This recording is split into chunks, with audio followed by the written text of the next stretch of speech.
अस्सलामु अलैकुम वरहमतुल्लाहि वबरकातुहू। रब्बि इश्रह ली सदरी वयस्सिर ली अमरी वहलुल उक़दतम मिन लिसानी यफ़क़हू क़ौली। अल्लाह ताला से दुआ है कि अल्लाह ताला हमारे काम में आसानी पैदा करे। आज हम एक बहुत ज़बरदस्त क्वेश्चन करने जा रहे हैं C FAP tax planning and practices का। उसके अंदर हमारे पास जो चीज़ें मौजूद होंगी उसमें नॉर्मल इनकम तो हर क्वेश्चन में होती है। नॉर्मल इनकम होगी हमारी, उसके बाद हमारी एफटीआर की इनकम होगी, और उसके अंदर एफटीआर की इनकम के अंदर भी रियलाइजेशन का कॉन्सेप्ट आएगा कि कितनी अमाउंट जो है वो रियलाइज हो रही है। यानी कुछ हमारी रियलाइजेशन इस साल की है और कुछ रियलाइजेशन जो है हमारी प्रीवियस ईयर की है। उसके साथ इसमें हमारी मिनिमम टैक्स की सर्विसेज मौजूद हैं, राइट। और इसके अंदर हमारे पास जो है रॉयल्टी इनकम शामिल है। इसके अंदर हमारे पास जो है वो कैपिटल गेन्स की अमाउंट भी शामिल है। इसके अंदर cost of goods sold given है एक नॉर्मल क्वेश्चन में, जैसे हमें चीज़ें गिवन होती हैं। तो ये एक बड़ा अच्छा क्वेश्चन है इस अंडरस्टैंडिंग के लिए कि किस तरह से एक्सपोर्ट को, लोकल सेल्स को हम कैसे उसको कर सकते हैं, और अपोर्शनमेंट के कॉन्सेप्ट को समझने के लिए भी एक अच्छा क्वेश्चन है। हाँ, इसके अंदर डिप्रिसिएशन और अमोर्टाइजेशन की बहुत अच्छी कैलकुलेशन, ज़्यादा कैलकुलेशन नहीं करवाई गई। और इस क्वेश्चन की रिक्वायरमेंट में ये भी शामिल था कि आपने minimum tax under section 113 turnover tax और एसीटी ऑल्टरनेट कॉर्पोरेट टैक्स जो है उसको भी इग्नोर करना है। यानी उस लिहाज से इसके बेसिक फ्रेमवर्क के लिए एक बहुत अच्छा क्वेश्चन है। मैं आपके साथ अभी स्क्रीन शेयर करता हूँ।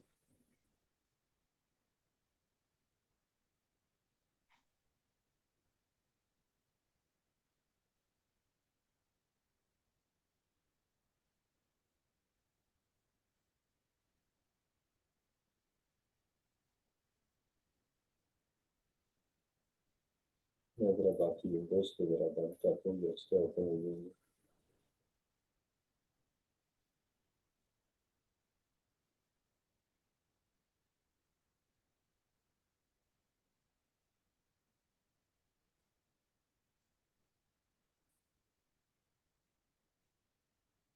जी, ये मेरी स्क्रीन आपके साथ शेयर होगी, जरा प्लीज। जी सर, हो गई।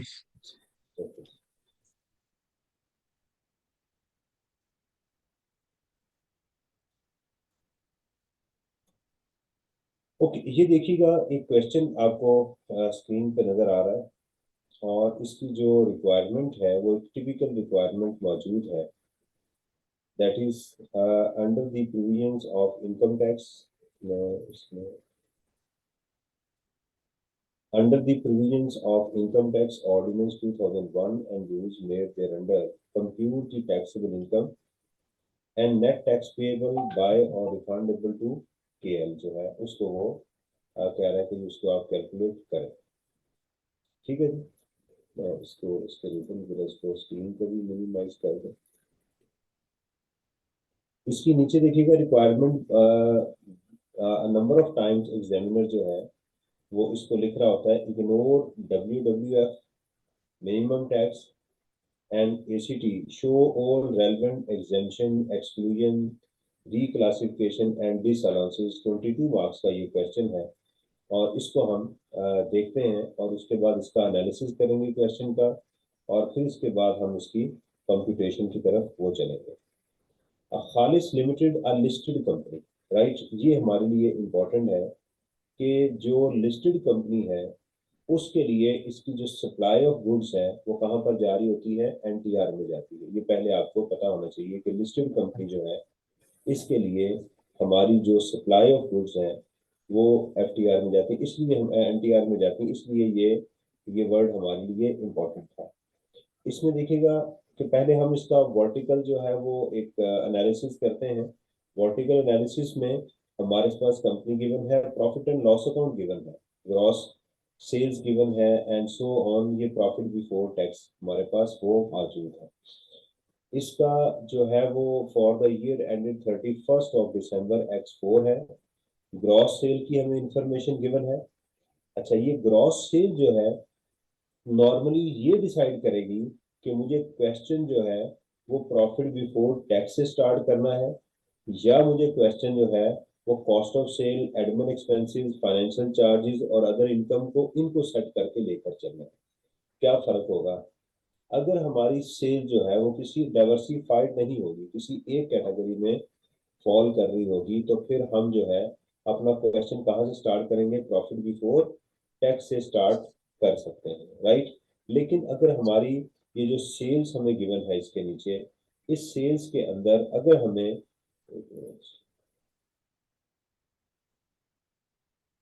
अगर इस सेल्स के अंदर हमें क्या मिले? इस सेल्स के अंदर हमें डाइवर्सिफाइड इनकम मिल जाए, यानी हमारी एनटीआर की इनकम के साथ मिनिमम की हमें मिल जाए, रेवेन्यू मिल जाए, या इसके साथ हमें हमारा जो है वो सॉरी एफटीआर की इनकम मिल जाए। तो चूंकि हमें फिर अपनी टैक्सेबल इनकम जो है उसको डिफरेंट डायमेंशंस में करना है। नॉर्मल के ऊपर नॉर्मल का टैक्स रेट लगेगा, एमटीआर के ऊपर भी नॉर्मल का टैक्स रेट लगेगा, फिर उसके एडवांस टैक्स के साथ हमें इसको कंपेयर करना होता है। सर्विसेज अगर इसमें शामिल हो, नॉर्मली हमारी जो सर्विसेज हैं वो किसमें जा रही है? अब मिनिमम टैक्स रिजीम में जा रही है। तो जब इस तरह की सिचुएशन क्रिएट हो जाए कि हमें जो टैक्सेबल इनकम है वो डिफरेंट उसके ऊपर रिजीम्स अप्लाई हो रहे हैं, तो फिर हम अपना क्वेश्चन यहाँ से हमें स्टार्ट नहीं कर सकते। नहीं होना चाहिए, ऐसे कह सकते हैं। तो बहुत कॉम्प्लेक्स कैलकुलेशन में चला जाए तो मैं कह नहीं सकता, लेकिन फिर क्वेश्चन हमारा यहाँ से स्टार्ट नहीं होगा। फिर हम अपनी कॉस्ट ऑफ सेल जो है उसमें से कॉमन सेल को निकालेंगे, एडमिन एक्सपेंसेस को कॉमन निकालेंगे, फाइनेंशियल चार्जेस और अदर इनकम को। इसका हम एनालिसिस करने के बाद इसकी टैक्स बेस कॉमन एक्सपेंसेस को कैलकुलेट करने के बाद फिर हम मेन क्वेश्चन में छलांग लगाएंगे। ये चीज है। तो इसमें देखिएगा सेल्स की इंफॉर्मेशन गिवन है, कॉस्ट ऑफ सेल की इंफॉर्मेशन गिवन है, admin selling expenses, financial charges, other income, और एंड पे देखिएगा tax paid by KL under section this is this. ये बाकी रिक्वायरमेंट इसकी मौजूद है। स्टूडेंट यहाँ पर एक बात ये कह सकता है कि सर मुझे ये बताएं कि क्या किसी क्वेश्चन में अगर gross sales, cost of sale, इन तमाम की इंफॉर्मेशन गिवन हो तो ये क्वेश्चन जो है वो इन्हीं से स्टार्ट होगा? भाई बात ये है कि हमें सेल्स को पढ़ के डिसाइड करना है कि सेल्स किस तरह की गिवन है, उसके अकॉर्डिंगली हम ये डिसाइड करेंगे। हाँ, आप किसी भी क्वेश्चन को उसमें डाइवर्सिफाइड सेल्स हो या ना हो, आप उसको sales, admin expenses, financial charges को एडजस्ट करके स्टार्ट कर सकते हैं। ये बिल्कुल ठीक है, राइट। लेकिन अगर डाइवर्सिफाइड सेल ना हो तो फिर हमें क्या करना होता है? तो फिर हम यहाँ से भी इसको स्टार्ट कर सकते हैं।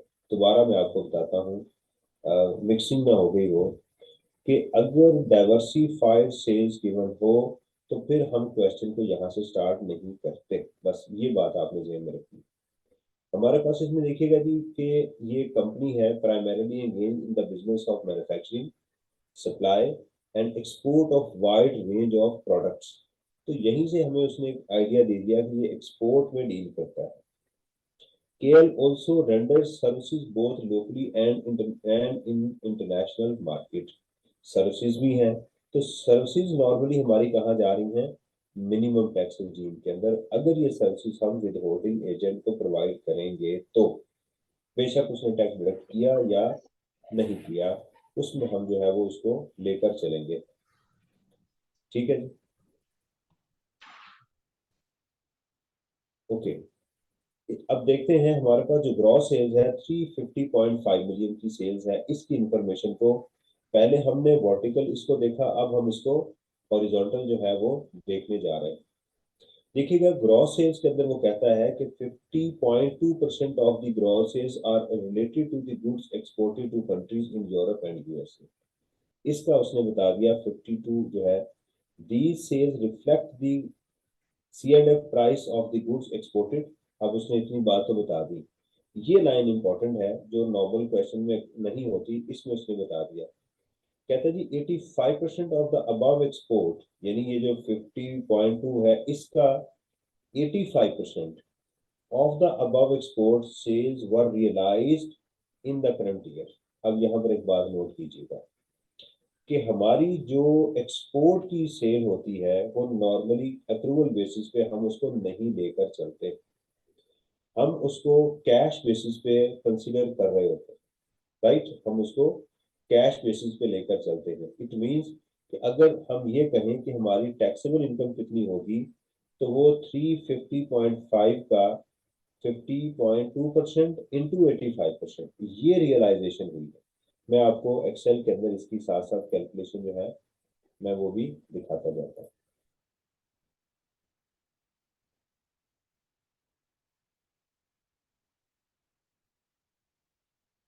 ये देखिए, हमारी 350 500, मैं 1000 में कर रहा हूँ, जो है ये सेल है। और इसका कितने परसेंट हमारा रियलाइज हुआ? 50.2%।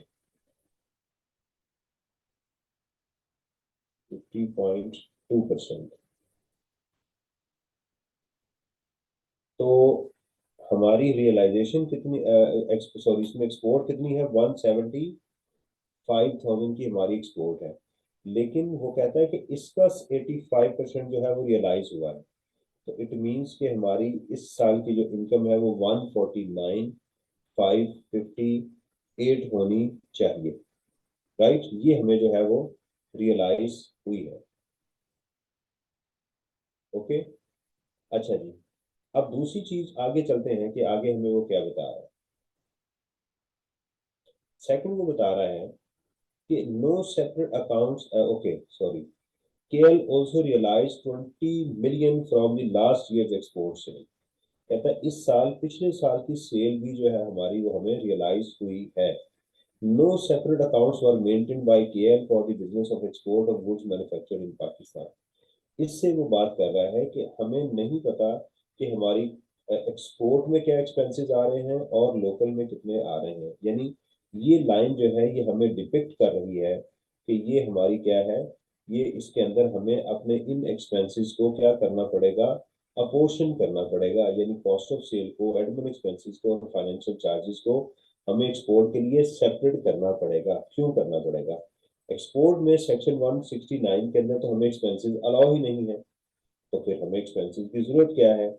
हमारी तो सेल यहाँ से अगर आपसे पूछा जाए कि इसमें सेल कितनी है, तो आप कहेंगे सर इसमें 20,000 की ये है, और इन दोनों को अगर ऐड कर लिया जाए तो 169 जो है दिस इज और एक्सपोर्ट्स है, ये हमारी इनकम है। इसका 1% हमने वो टैक्स पे करना है। दैट्स इट, बात खत्म हो गई। राइट, तो हमें फिर इसको अपॉर्शनमेंट क्यों करना है? सवाल ये है कि हमारे पास ये जो एक्सपेंसेस हमें नजर आ रहे हैं ये वाले, इनके अंदर वो एक्सपेंसेस शामिल हैं जो कि एक्सपोर्ट के हैं। तो उनको हमने अलग करना है। बेशक हमें अलाउ नहीं है, लेकिन हमें वो एक्सपेंसेस चाहिए जो एनटीआर और एमटीआर के अंदर हो, क्योंकि उसके ऊपर नॉर्मल टैक्स रेट लगना है। तो इन एक्सपेंसेस को बेशक ये डिसअलाउ है, लेकिन हमें यहाँ से इनको क्या करना है? इनको यहाँ से माइनस करना है, इसलिए हमें अपोर्शनमेंट चाहिए। अब यहाँ पर सवाल एक और पैदा हुआ कि सर हमारे पास कितनी फिगर्स आ गई? एक आ गई हमारे पास टोटल सेल जो थी, वो थी 175,951। ठीक है जी, ये टोटल करंट ईयर एक्सपोर्ट है हमारे पास। ये हमारे पास करंट ईयर की रियलाइजेशन है। राइट, और ये हमारे पास जो है ये प्रीवियस ईयर की रियलाइजेशन है। तो सवाल ये पैदा होता है कि जब हम अपोर्शनमेंट करेंगे तो वो किसके अगेंस्ट करेंगे? पहली बात तो ये है कि हमारी इनकम ये है जो मैंने रियलाइज जो है, ये हमारी दोनों को मिला के दिस इज और इनकम। यानी टैक्स आप जब कैलकुलेट करेंगे एट द रेट ऑफ 1%, तो आप इसका करेंगे। लेकिन जब आप अपोर्शनमेंट करेंगे, अपोर्शनमेंट आप इसकी बेस के ऊपर करेंगे, दिस वन। यानी आप अपने एक्सपेंसेस को जो अपोर्शन करेंगे उसकी बेस क्या होगी? ये होगी। ये बात यहाँ पर इंपॉर्टेंट है कि हमारी इस साल की जो टोटल एक्सपोर्ट है, आप एक्सपेंसेस को जो अपोर्शन करेंगे वो इसकी बेस के ऊपर करेंगे। राइट, 175,951 पे करेंगे। लेकिन जब इनकम में जाएंगे तो वहां पर जाके आपकी ये होगी। राइट, अच्छा, अब ये बात आपने जहन में रखनी है लेकिन अगर ये पूरा जो है वो यहाँ पर डेटा गिवन ना हो, सिर्फ इतनी ही बात गिवन हो, तो फिर आपकी अपोर्शनमेंट और आपकी जो इनकम होगी वो सेम होगी। ये उसी सूरत में आपकी इनकम और अपोर्शनमेंट की जो सेल है वो डिफरेंट होगी, जिस सूरत के अंदर आपके पास क्या है कि रियलाइजेशन और है और आपकी प्रोडक्शन डिफरेंट, एक्सपोर्ट इस साल की डिफरेंट है, उस सूरत में जाके आपको ये चीज मिलेगी। राइट, पहला पॉइंट क्लियर हो गया। फिर कहते हैं कि उसी ग्रॉस सेल के अंदर 3% ऑफ द ग्रॉस सेल्स,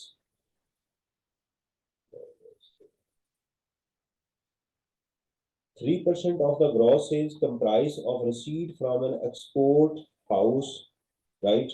एक एक्सपोर्ट हाउस है, वहां पर हमें 3% उसकी वैल्यू ये भी मिली है। Against provision of services of dyeing and embroidery to them, ये सर्विसेज के अगेंस्ट ये मिली है।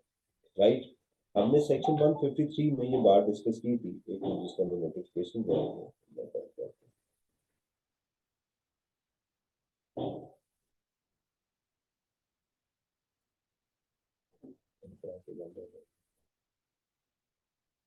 अच्छा जी, 3% ऑफ द ग्रॉस सेल जो है, ये हमने सेक्शन 153 में पढ़ा था कि अगर आप किसी एक्सपोर्ट बाइंग हाउस को एम्ब्रॉयडरी और डाइंग की सर्विसेज प्रोवाइड करेंगे, डाइंग या एम्ब्रॉयडरी की या दोनों की सर्विसेज प्रोवाइड करेंगे, वो आपका 1% टैक्स जो है वो विदहल्ड करेगा और वो आपका मिनिमम टैक्स होगा। यानी उस इनकम से जो आपकी टैक्सेबल इनकम आएगी वो इसके 1% से कम नहीं होनी चाहिए। ये आ गया। तो इसमें हमारे पास 50.2% आ गई एफटीआर की, 3% आ गई एमटीआर की। However, the export house inadvertently failed to deduct withholding tax from the payments made to KL. These goods were subsequently exported to Japan by the export house. कहते जी उसने उसका टैक्स डिडक्ट नहीं किया। अब ये बात इम्पोर्टेंट, टैक्स डिडक्ट नहीं किया लेकिन ये विदहोल्डिंग एजेंट था। ये बात ध्यान में रखिएगा। अगर आपने किसी ऐसे शख्स को सर्विसेज प्रोवाइड की, ऐसी पार्टी को सर्विसेज प्रोवाइड की जो विदहोल्डिंग एजेंट है ही नहीं, फिर ये हमारी नॉर्मल टैक्स रिजीम में जाएंगी, क्योंकि लॉ में सेक्शन 153 के अंदर डिडक्टेबल का वर्ड यूज हुआ है। तो लिहाजा ये हमारी सर्विसेज जो है एमटीआर में जाएंगी, बेशक उसने टैक्स विदहेल्ड नहीं किया, टैक्स डिडक्ट कर लेता या ना करता, दोनों सूरतों में ये हमारी सर्विसेज किसमें जा रही है, MTR. Rest of the shares, rest of the sales are inclusive of 18% sales tax and were made to both corporate and individual customer in the local market। कहता है जो इसकी बाकी सेल है उसमें 18% सेल्स टैक्स शामिल है। राइट, अब देखिएगा सेल्स टैक्स जो है हमारा वो आउटपुट टैक्स होता है। राइट, वो हम उसके ऊपर जो है हमारे हम टैक्स उसके ऊपर पे नहीं करते, वो हमारी टैक्सेबल इनकम का हिस्सा नहीं बनता। सही है। तो हमने तो उसको जाके आउटपुट में से इनपुट माइनस करके उसके बाद लायबिलिटी को पे करना होता है। लिहाजा जो बाकी सेल बच जाएगी हमारी, वो उसके अंदर हमने क्या करना है, 18% सेल्स टैक्स को भी माइनस करना है। तो पहले इसका जरा एनालिसिस करते हैं, फिर आगे चलते हैं।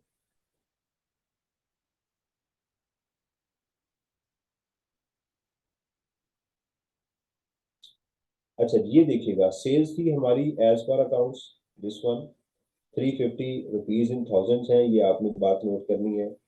एक्सपोर्ट सेल कितनी आ गई हमारी, 350, इस अमाउंट का 50.2% वो माइनस कर दी।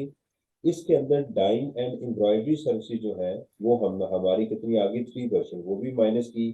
तो ये हमारी आ गई जी लोकल सेल।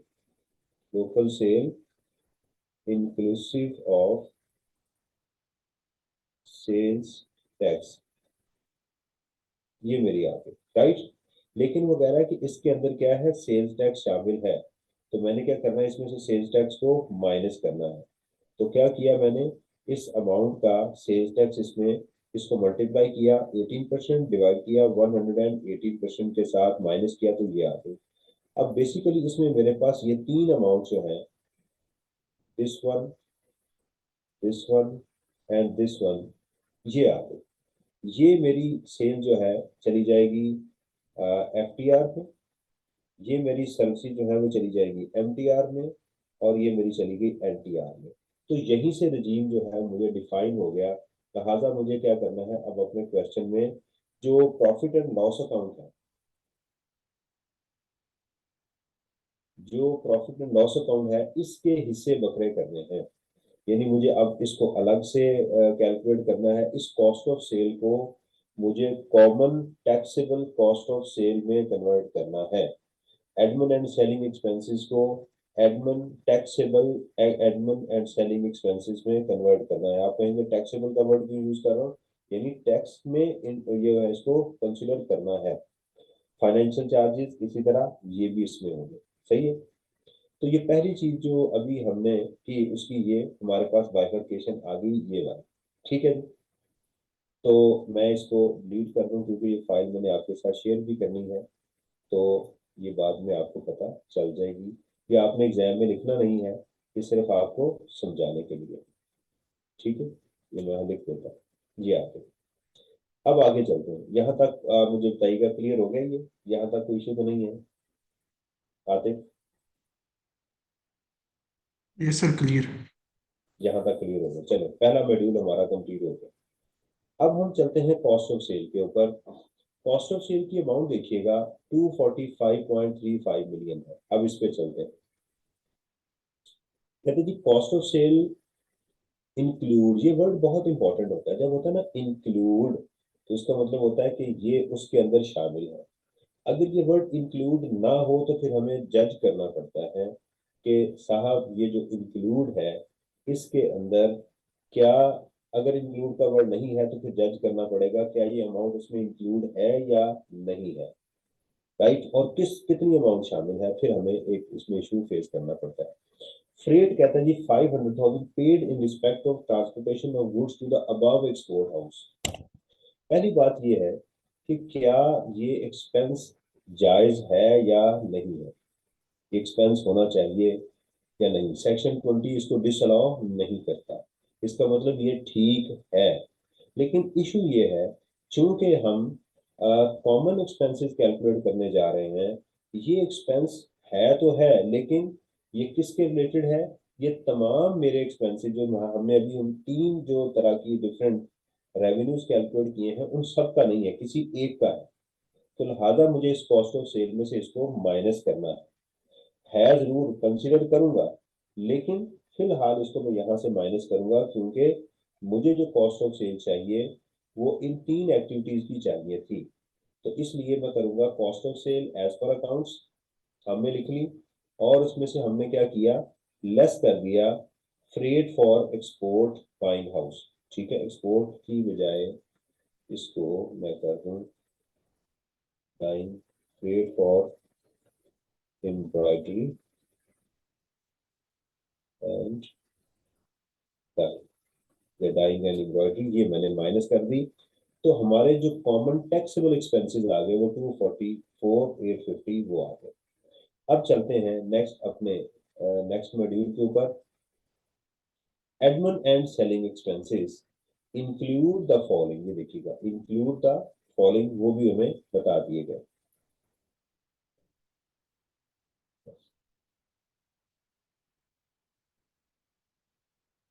अच्छा जी, ये कहते हैं जी ocean freight 4.7 million, clearing and forwarding expenses of 485, no withholding tax was deducted from these payments. हमने पेमेंट्स की है, एडमिन और सेलिंग एक्सपेंसेस में अमाउंट शामिल है, हमने इनका टैक्स विदहेल्ड नहीं किया।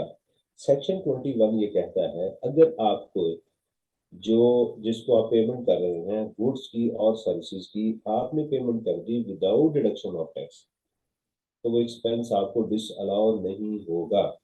एक्सेप्शन आते हैं, एक्सेप्शन हो सकती है कि अगर वो साहब जिसको आप पेमेंट करने जा रहे हैं वो आपको एग्जेम्पशन सर्टिफिकेट प्रोड्यूस कर दे कि जी आपने मेरा टैक्स नहीं काटना, फिर वो एक्सपेंस अलाउ होगा।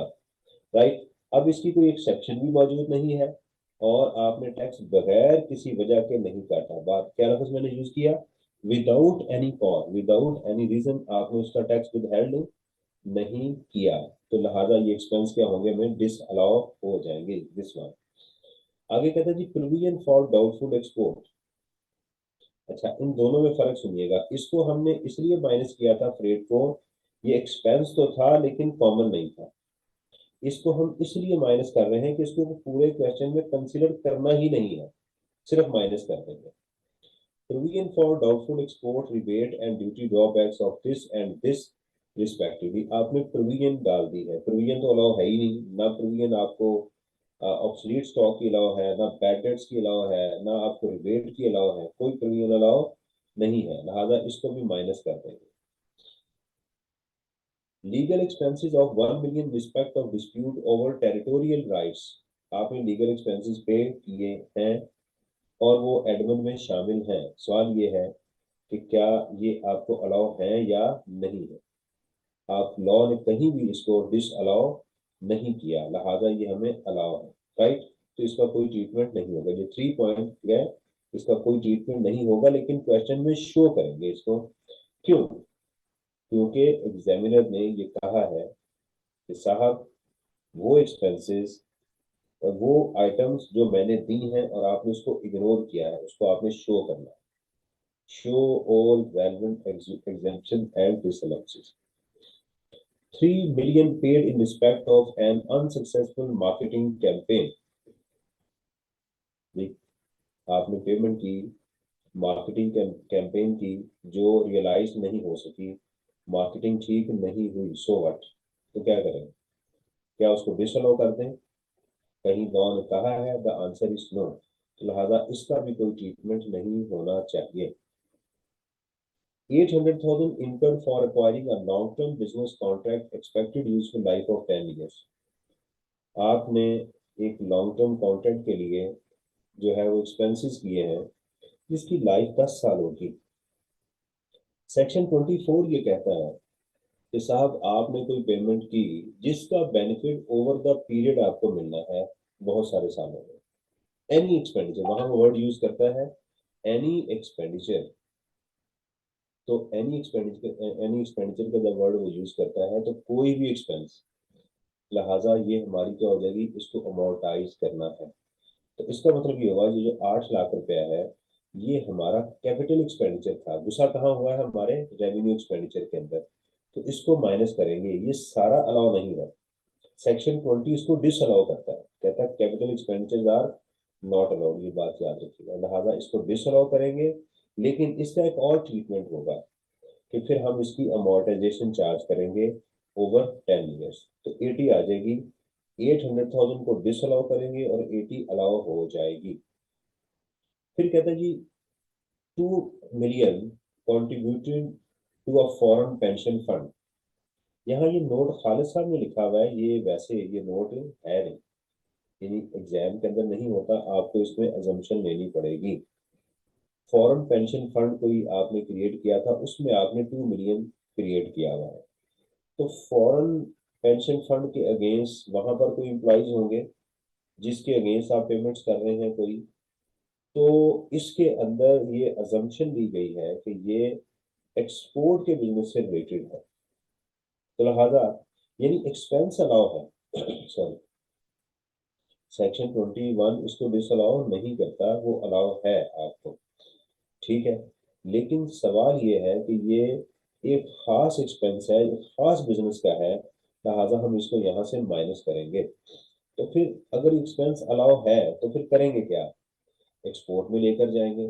तो एक्सपोर्ट में तो वैसे एक्सपेंस अलाउ नहीं होते, तो लिहाजा इसका मतलब ये है कि ये सिर्फ यहाँ से माइनस होगा और हम फर्दर इसका कोई ट्रीटमेंट नहीं करेंगे, क्योंकि सेक्शन 169 एक्सपोर्ट के अगेंस्ट एक्सपेंसेस अलाउ नहीं करता।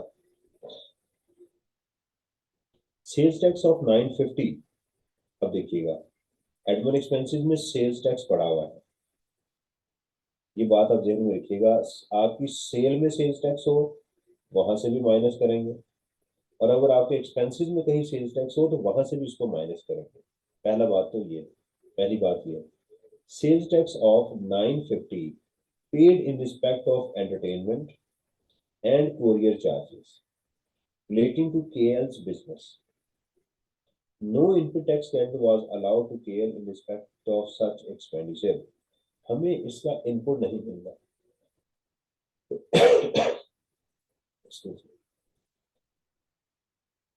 तो जब आपको इसका इनपुट नहीं मिलना अगर इसका इनपुट मिलता तो फिर हम इसको यहाँ से माइनस करके अपनी इनपुट का हिस्सा बना लेते और आउटपुट में से माइनस करते।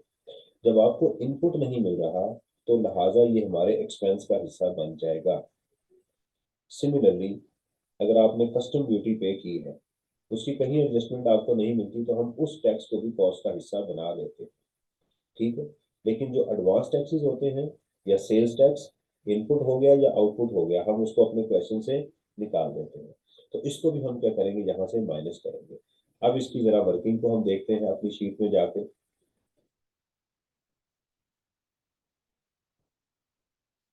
ये देखिएगा,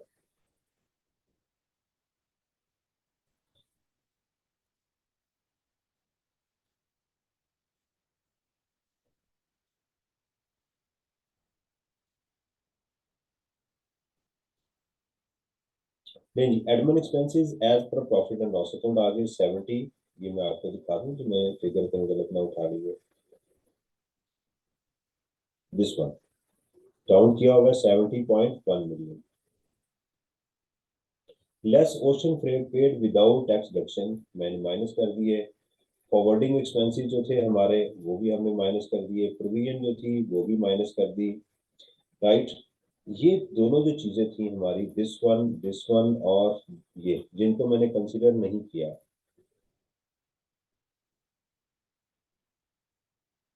इनको अब देखिएगा, लीगल एक्सपेंसेस का कोई ट्रीटमेंट नहीं, लेकिन मैंने शो करवाया क्योंकि अलाउ थे। अनसक्सेसफुल मार्केटिंग अलाउ थे, मैंने लिखा जरूर है लेकिन कोई ट्रीटमेंट नहीं लिखा। ये जो हमारे इनटेंजिबल थे, cost to acquire a long term contract, इसमें लिख देता हूँ फिर भी मैं आपकी समझ के लिए। इनटेंजिबल वो भी माइनस कर दिए। उसके बाद foreign pension fund export related specific हैं, वो भी माइनस कर दिए। सेल्स टैक्स इनपुट अलाउ नहीं है, लिहाजा ये भी अलाउ है। और हमने क्या किया कि इस 800 की यहाँ अमोर्टाइजेशन को माइनस कर दिया। तो हमारे जो कॉमन एक्सपेंडिचर एक्सपेंसेस आ गए जो टैक्स बेस्ड थे वो 6195 आ गए। जी आतिफ, यहाँ तक बताइएगा कि अब ये वाला एरिया भी आपको क्लियर हो गया one by one. Yes sir, clear.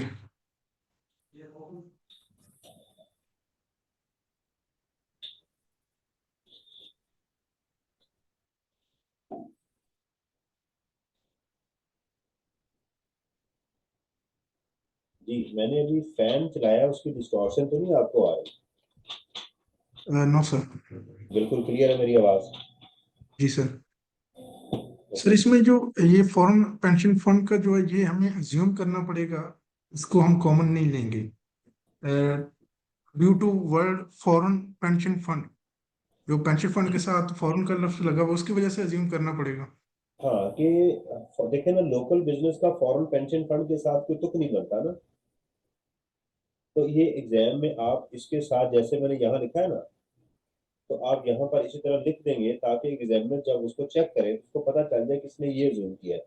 Might be possible कि एग्जामिनर के सोल्यूशन के अंदर ये चीज उसने उसको कॉमन लिया हो सब एक्टिविटीज के लिए, तो वहां हमें इशू ना बने, इसलिए हम लिख देते हैं। जहां हमें कंफ्यूजन हो एग्जाम में तो वहां हम उसको नोट करवा देते हैं। ठीक है।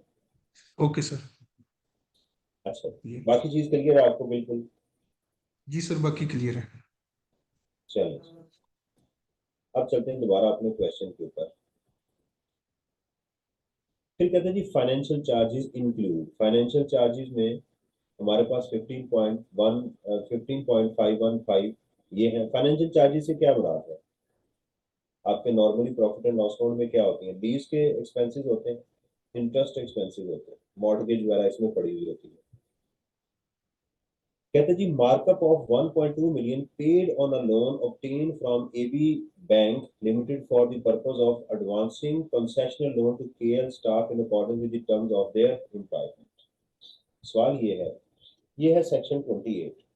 क्या सेक्शन 28 ने आपको फाइनेंशियल चार्जेस जो पे कर रहे हैं, प्रॉफिट और डेट जिसको हम कहते हैं, उसने डिसअलाउ किए हैं? देखिए सेक्शन 28 ये कहता है कि आप वर्किंग कैपिटल के लिए लोन लें या आप जो है वो कैपिटल एक्सपेंडिचर्स के लिए लोन लें, आप उसको कैपिटलाइज नहीं करते। सही है।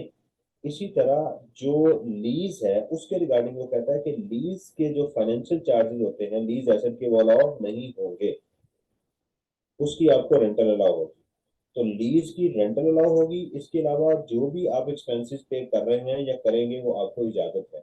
इसका मतलब ये है कि ये सिर्फ उसने एक इंफॉर्मेशन प्रोवाइड की है जो कि एक्सपेंसेस अलाउ हैं, लिहाजा इसका कोई मेरे साथ ट्रीटमेंट मैं नहीं करूंगा क्योंकि ये ठीक है और फाइनेंशियल चार्जेस में इंक्लूड है और इंक्लूड होना चाहिए।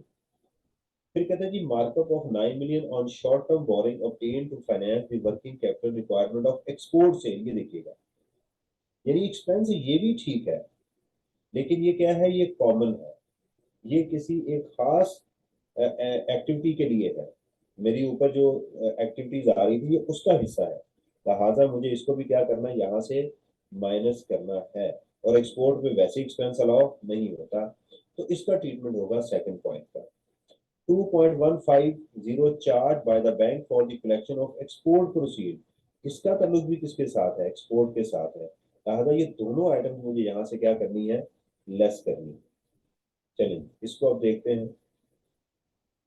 Financial charges as per accounts, markup हो गया हमारा, इसको भी दिस वन, इन दोनों आइटम्स को माइनस किया तो हमारे कॉमन फाइनेंशियल चार्जेस कितने आ गए, 4365। इसको मैं लिख दूं यहाँ पर, कॉमन फाइनेंशियल चार्जेस या एक्सपेंसेस, ठीक हो गया, ये कॉमन एडमिन एक्सपेंसेस ये हो गए, ये भी क्लियर हो गया आपको। जी सर इसमें ओके, एक चीज़ है कि ये जो कंसेशन लोन है ये अगर हम शेड्यूल बैंक की बजाय अगर हम किसी कंपनी से या अदर देन फाइनेंशियल इंस्टीट्यूट लेते तो ये सर सेपरेट ब्लॉक में चला जाना था। नहीं नहीं नहीं नहीं नहीं नहीं, देखें सेपरेट, पहली बात जरा सुनिएगा, ये जो आपने सेपरेट ब्लॉक का वर्ड यूज किया है ना, आप एकदम से डोमेन ही चेंज करके आगे निकल गए। सेपरेट ब्लॉक का जब भी वर्ड आप यूज करेंगे तो it means you are talking about income, ये एक जी लीथल जी है सर। कि आप ओके ओके एक्सपेंस को ओके। डिस्कस करते करते इनकम में चले गए हैं। पहले तो डोमेन ठीक करें अपनी, इसका पहले ये है कि हमें अपने एक्सपेंस को देखना है। आपका सवाल ही बनता है कि सर अगर ये जो कंसेशनल लोन है, किधर गया first point.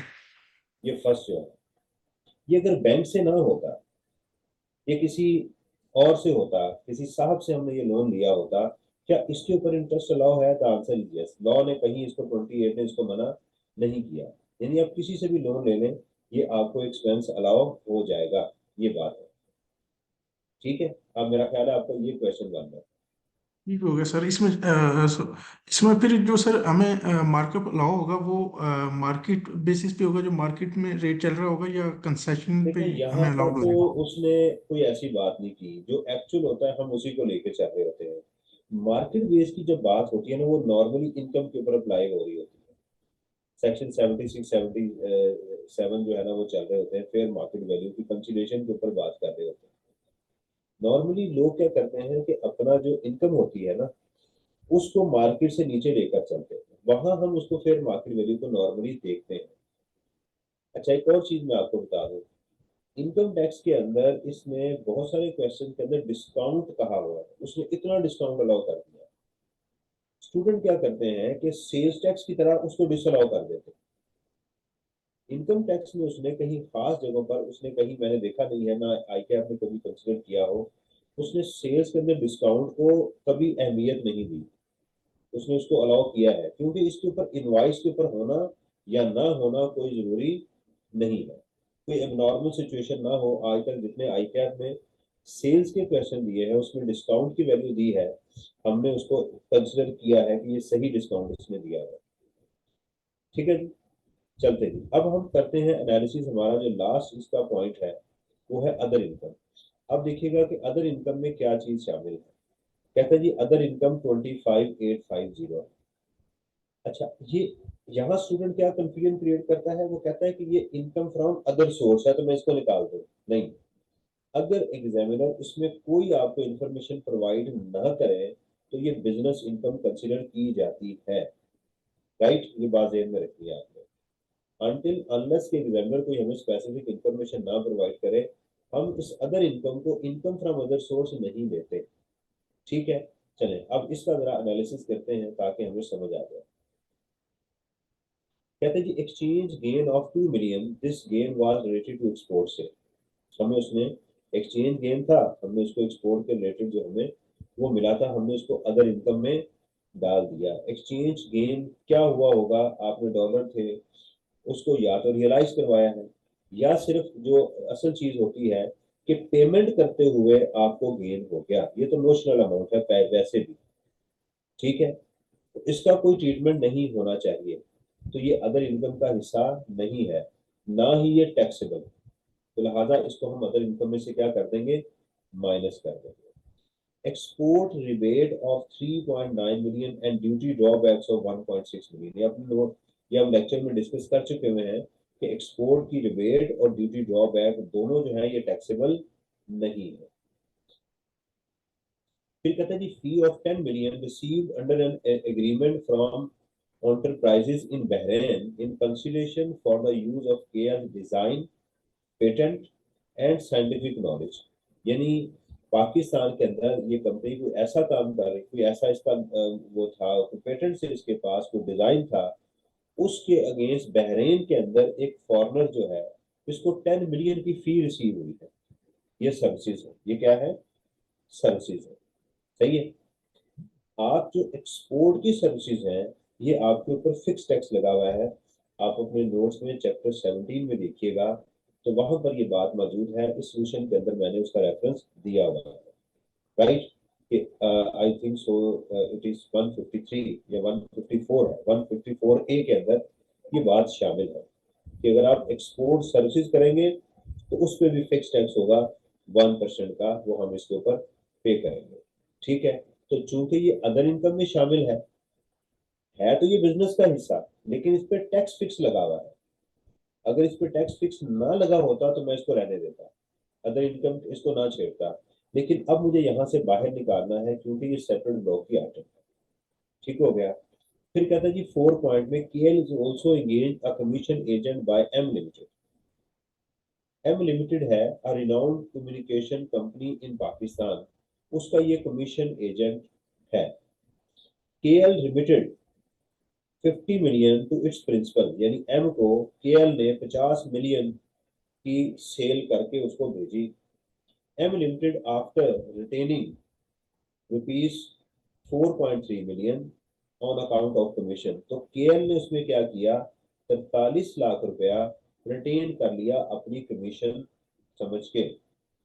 However, M Limited mistakenly collected advance tax from KL only on 3.6 million, यानी उसने उसको 43 लाख रुपया तो उसने लिया, लेकिन केएल ने उससे जो टैक्स लिया वो कितना लिया, 3.6 मिलियन का टैक्स उसने उस पर कलेक्ट कर लिया। राइट, अब ये हमारा 233 सेक्शन है कमीशन का, इसके ऊपर टैक्स है 12%। अच्छा अब जरा देखिएगा, अब यहाँ एक एग्जामिनर ने हमारे लिए एक मसला पैदा कर दिया। 12% टैक्स बनता था इसका, जो कि मिनिमम था, जो क्या था, मिनिमम टैक्स था, लेकिन उसने टैक्स कलेक्ट इस पे किया। अब हम करेंगे क्या, जब हम एडवांस टैक्स में लेकर जाएंगे तो वो 3.6 मिलियन का लेंगे, लेकिन जब मिनिमम टैक्स की कैलकुलेशन करेंगे तो वो करेंगे हम 4.3 मिलियन के ऊपर।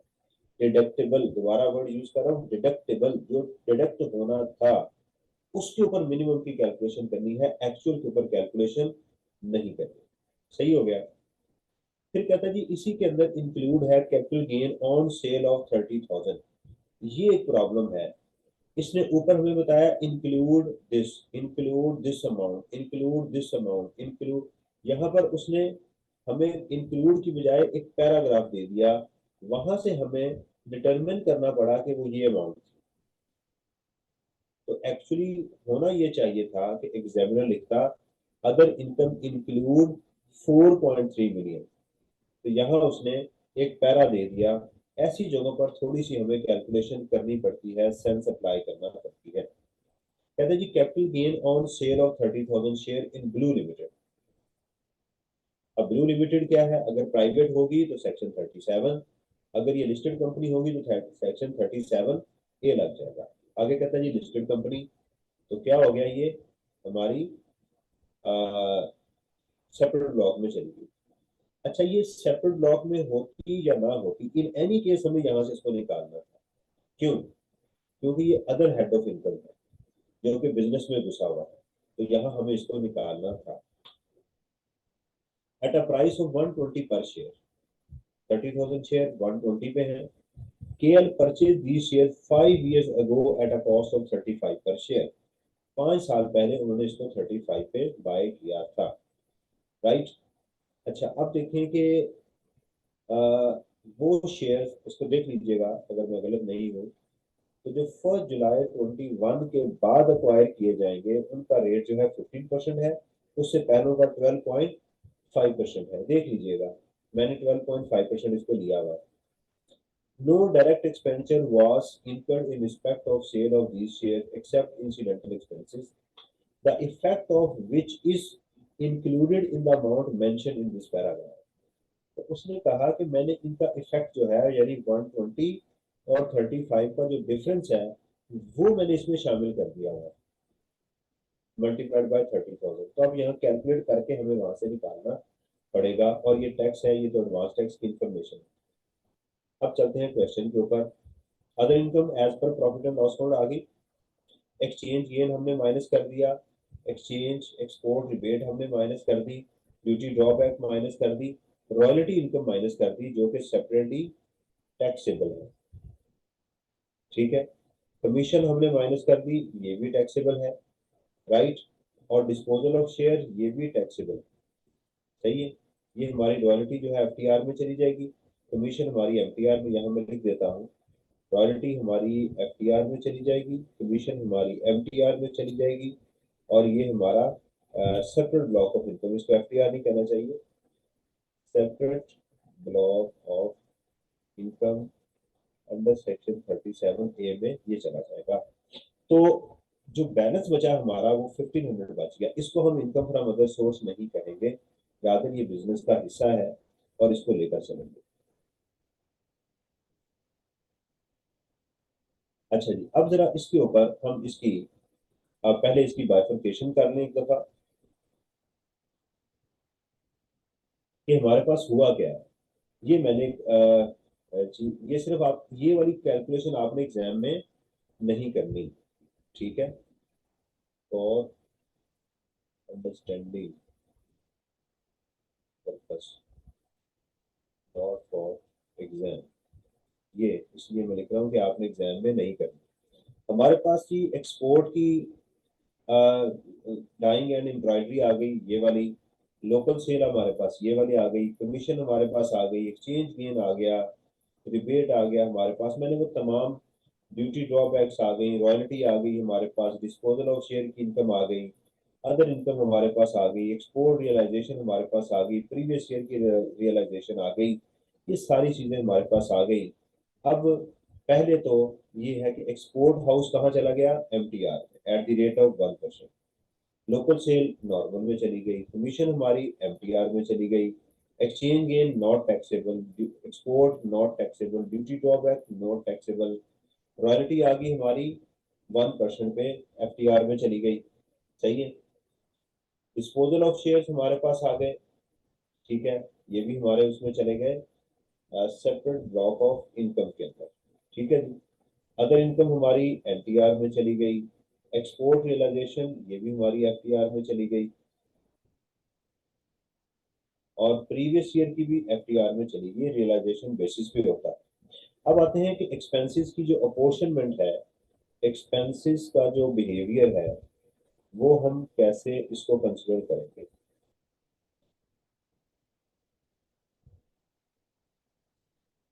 एक्सपेंसेस में जो हमारी एक्सपोर्ट है हाउस डाइंग एंड एम्ब्रॉयडरी, उसमें cost of goods sold, admin expenses और फाइनेंशियल चार्जेस, ये तीनों इसमें आएंगे, प्लस इसके साथ इसके स्पेसिफिक एक्सपेंस भी आ जाएंगे।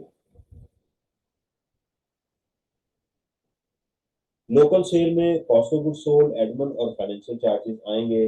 कमीशन के अंदर हम कॉस्ट ऑफ गुड्स सोल्ड को नहीं लेंगे, हम सिर्फ एडमिन और फाइनेंशियल चार्जेस को लेके जाएंगे, कमीशन है ना, इसकी तो कॉस्ट ऑफ सेल नहीं है, एक्सचेंज गेन के ऊपर एप्लीकेबल ही नहीं है, रॉयल्टी के ऊपर जो है।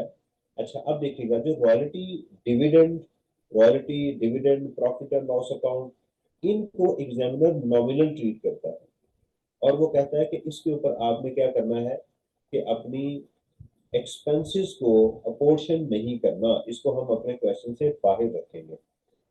डिस्पोजल ऑफ शेयर्स हमारे पास आ गया, इसके ऊपर भी नहीं करेंगे।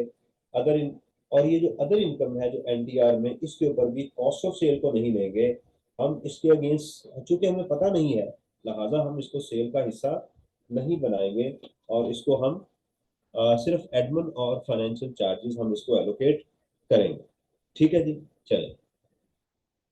अब आते हैं हम अपने क्वेश्चन के ऊपर। ये आ गया, ठीक है। इसको आप अपने क्वेश्चन का मेन हिस्सा भी बना सकते हैं और इसको वर्किंग भी बना सकते हैं। ठीक है जी। टैक्सेबल इनकम आ गई हमारे पास, एक्सपोर्ट, यहां तक आते क्लियर है? Yes sir, clear. यहां तक क्लियर है। अब चलें, अगर इसको ध्यान से आपने समझना है। एक्सपोर्ट हमारे पास आ गई 175,951 की। मुझे बताएं, ये रियलाइज्ड है या ये करंट सेल है? ये सर ये सर करंट सेल है। अच्छा, वेरी गुड, ये करंट ईयर है, फिफ्टी यहाँ point to realise percent apportionment के लिए आपने कैश बेसिस पे नहीं लेनी। ठीक है। टाइंग एंड एम्ब्रॉयडरी ये हमारी आ गई, ये हमने इसकी कैलकुलेशन की है 10,515। लोकल सेल आ गई, इसकी हम कैलकुलेशन कर चुके हुए हैं, इसका आप रेफरेंस दे सकते हैं यहाँ पर, बल्कि देना चाहिए W1। ये कहाँ से फिगर आई? W1 से। एक्सपोर्ट कहाँ से आई? ये भी W1 से आई। ठीक है, ये हमारी फिगर्स आ गई, ये हो गए। मैंने इसका इसलिए तीनों का टोटल यहाँ पर किया है क्योंकि कॉस्ट ऑफ गुड्स सोल्ड ने इन तीनों में जाना था, इसलिए मैंने इसका सब टोटल कर लिया। उसके बाद दो आइटम ऐसी थी, कमीशन और अदर इनकम, जो वर्किंग 5 से आ रही थी, उनको मैंने अलग कर दिया।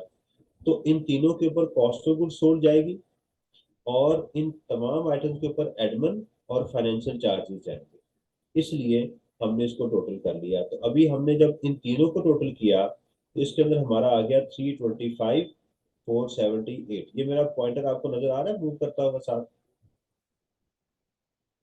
ये सर नजर आ रहा है। तो इसमें अदर इनकम और ये दोनों आ गई, इसको हमने, तो टोटल हमारी अगर इस कॉलम का करेंगे तो आ गया 331,278। तो चलते हैं कॉस्ट ऑफ गुड सोल्ड। ये कॉस्ट ऑफ गुड सोल्ड कहाँ से आई है? वर्किंग 2 से। तो इसके अंदर अब अपॉर्चनमेंट कैसे की जाएगी इसकी, कि इस वैल्यू को आप मल्टीप्लाई करेंगे इसकी सेल के साथ, रेवेन्यू के साथ, और डिवाइड करेंगे इसके साथ, यानी परसेंटेज है। ठीक है।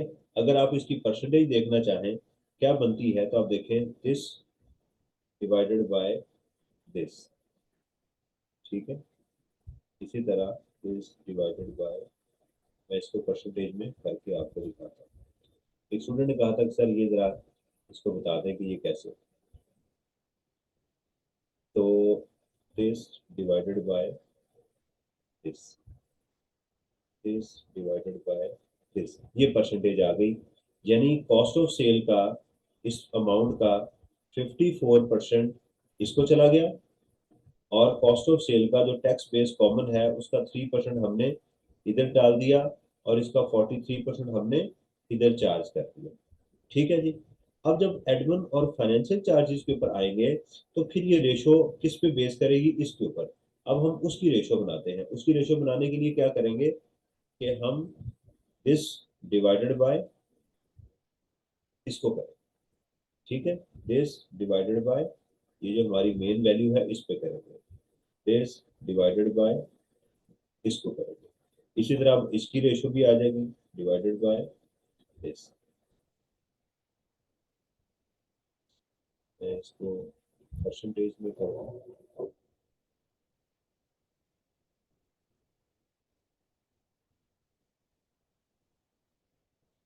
जी। अब ये देखिएगा कि ये हमारे पास जो है वो अब ये परसेंटेज आएगी।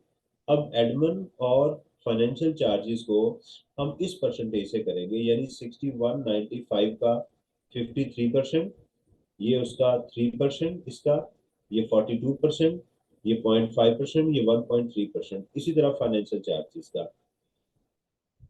अच्छा खालिद साहब, आपने अक्सर क्वेश्चन में फाइनेंशियल चार्जेस और इन दोनों को इकट्ठा कर लेते हैं, तो आप भी चाहें जैसे उनकी कैलकुलेशन है इकट्ठा कर सकते हैं, लेकिन सिंप्लिसिटी के लिए मैंने इसको इकट्ठा नहीं किया हुआ। चार्जिंग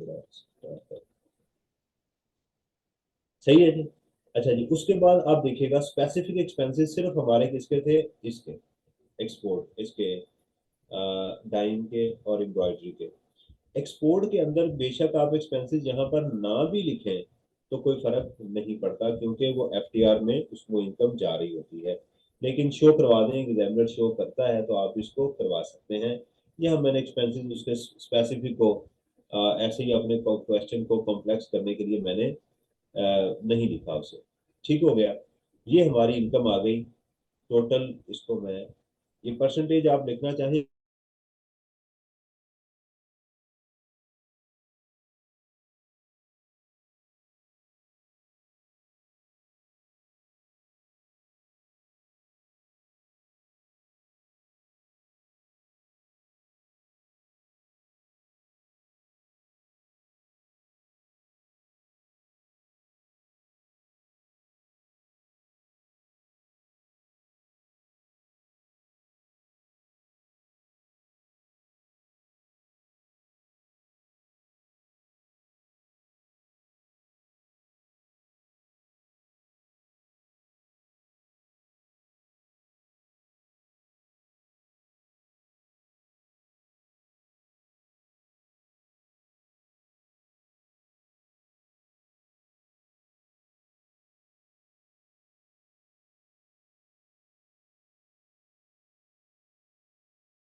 जी इफ्तिखार, मैं डिस्कनेक्ट हो गया था,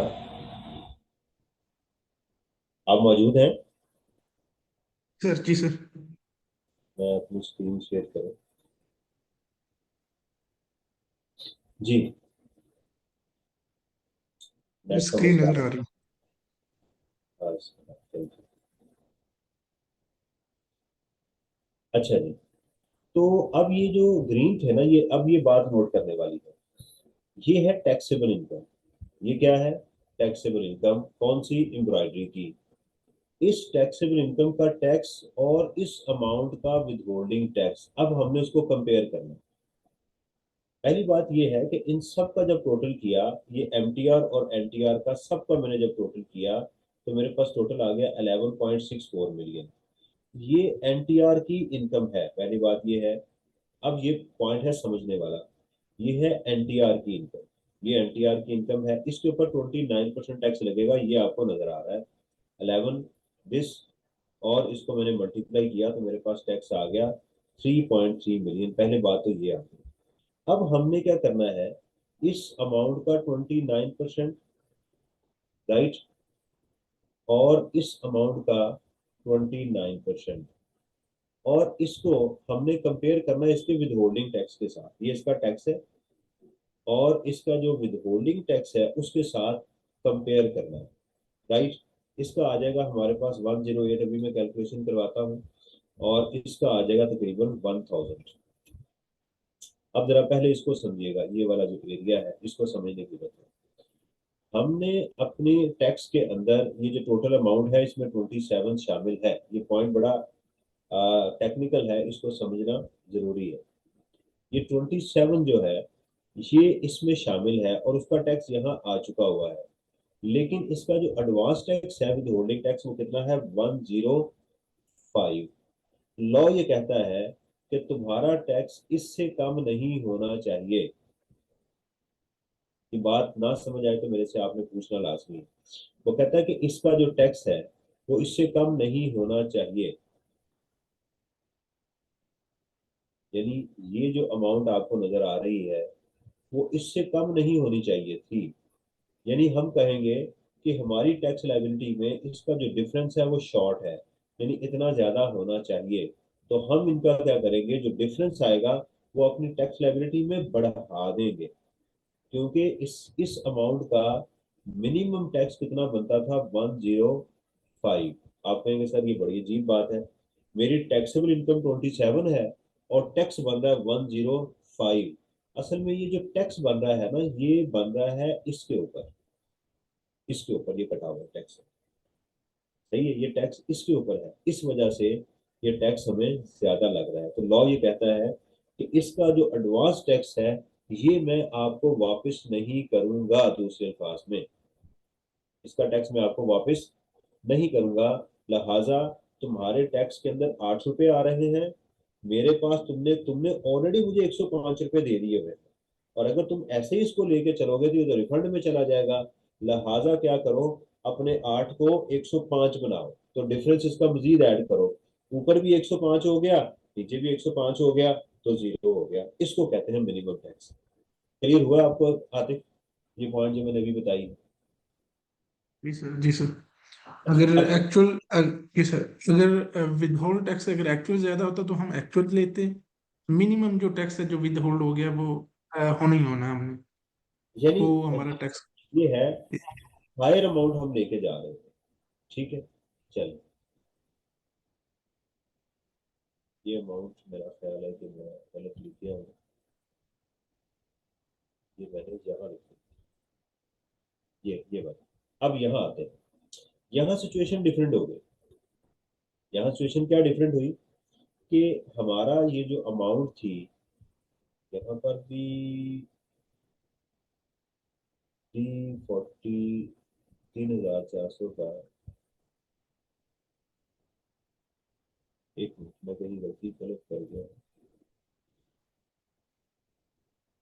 इसका टैक्स कितना बन रहा है? सर 516। 516, 345 12% रेट पे सर। 29 ये आ गया, और इसका 516 है। अब यहाँ मैं उलट लिख गया था, मैं इसलिए चेक कर रहा था कैलकुलेशन। अब जरा यहाँ पर आसिफ देखो कि यहाँ पर क्या सिचुएशन क्रिएट हो रही है कि इसका जो टैक्स हम पे करने जा रहे हैं, क्योंकि ये अमाउंट इसमें शामिल है ना, तो इसका 29 बन रहा है 1000, ठीक है। लेकिन ये जो इसके ऊपर एडवांस टैक्स है, जो इस आपकी अमाउंट पे डिडक्ट हुआ है, ये वाला, ये उससे कम है। इसका मतलब जो टैक्स हम पे करने जा रहे हैं वो ऊपर 1000 है, जो एडवांस टैक्स है वो 516 है। तो चूंकि ये उससे ज्यादा है, लिहाजा यहाँ एग्जामिनर क्या, टैक्स वाले क्या है, दे आर हैप्पी, वो खुश है कि हाँ अब ठीक है। यानी तुम हमें मजीद पैसे देने जा रहे हो, यानी तुम कह रहे हो 1000 से मुराद ये है कि इतने पैसे मैंने देने हैं, इतने मैं दे चुका हूं, तो डिफरेंस अभी मजीद आप पे करेंगे। यहाँ डिपार्टमेंट खुश है, यहाँ खुश नहीं था। वो कह रहा है तुम कह रहे हो कि 8 रुपए मैंने तुम्हें देने हैं, ऑलरेडी मैं 105 दे चुका हूँ, मेरे पैसे वापस करो। कहता नहीं, मैं नहीं मानता, बल्कि इस अमाउंट को किसके बराबर लेकर आओ, 105 के इक्वल करो। ये है चीज, मेरा ख्याल है कि आपको ये बात क्लियर होगी।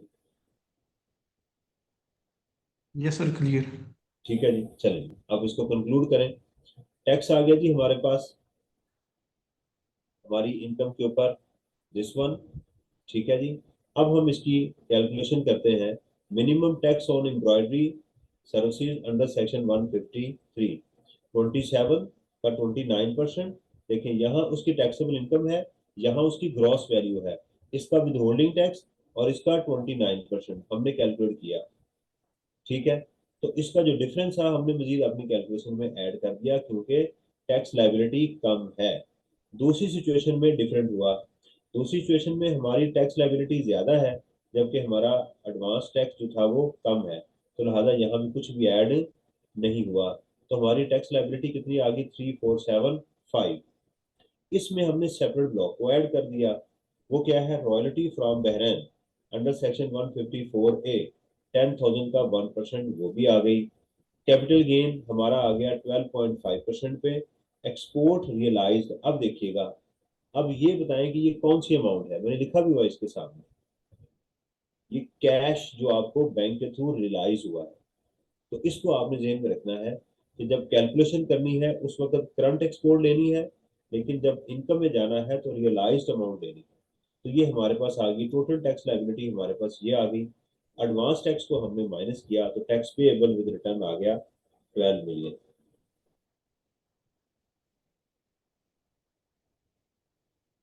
जी।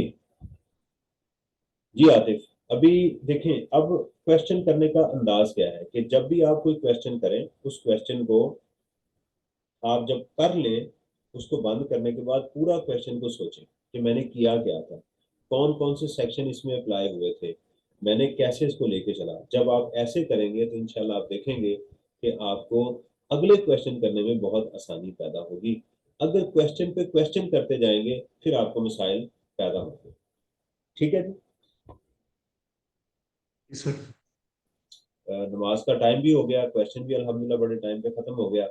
अल्हम्दुलिल्लाह इंशाल्लाह ताला आपसे मुलाकात रहेगी फिर इसी तरह। इजाज़त दें। अस्सलाम वालेकुम वरहमतुल्लाहि वबरकातुहू। इंशाल्लाह सर।